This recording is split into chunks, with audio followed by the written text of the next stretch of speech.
to the Lancaster County Democrats' Watchful Citizen Show. My name is Barbara Baier, and today our guests are Dr. Pat Tetreault, and she is the director of the LGBTQA Resource Center at the University of Nebraska, and Jason Lucht, who is the program assistant at the LGBTQA Resource Center at UNL.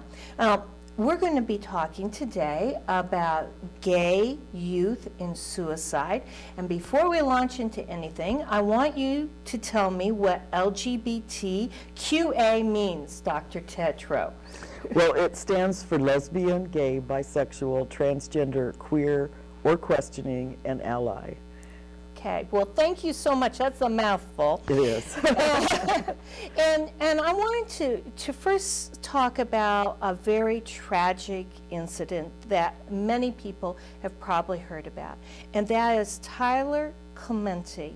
He was an 18-year-old gay man. He attended Rutgers University in Washington, D.C., and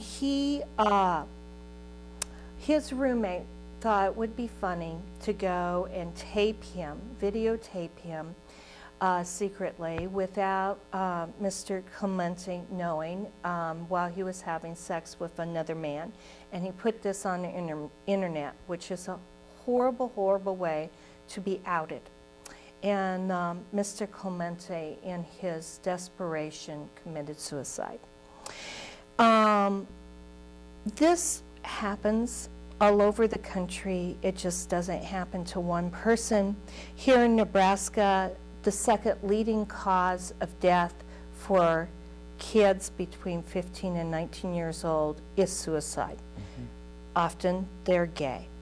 Can you tell us, Dr. Tetreault, why so many LGBT youth are represented in that statistic? Well, LGBT youth often get targeted because there's a lack of understanding and accurate information about what it means to be LGBTQA. We don't do a lot of education around sexual orientation, gender identity, and expression. And when people are the targets of prejudice and discrimination and live with stigma and sometimes the bullying or harassment or abuse that goes along with that, they may get to a point where they feel hopeless, with hopelessness being the #1 reason or factor associated with people attempting or completing suicide. And so it's that hopelessness around being able to deal with your environment. The other reality with suicide is that it is actually a form of violence, but people don't always feel like they want to target that violence towards other people.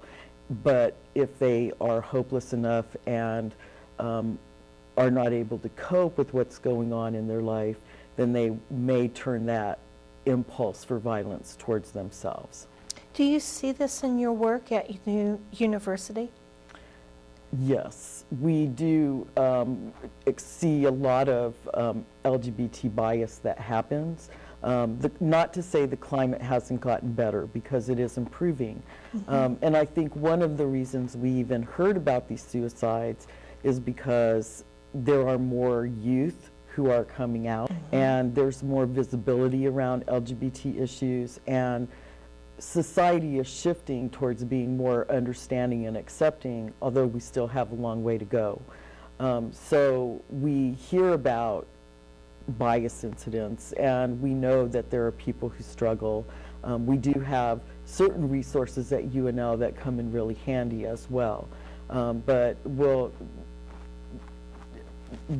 having to live with that. And one of the things I see that's related, but not necessarily about suicide, is that a lot of LGBT youth, and probably adults as well, have learned to live with an environment that's not LGBT friendly or accepting, so mm-hmm. that a lot of smaller types of incidents or subtle prejudice that happens is actually seen as, well, that's just normal, or that's the way it is. Mm-hmm. And so those kinds of things for some people can really build up.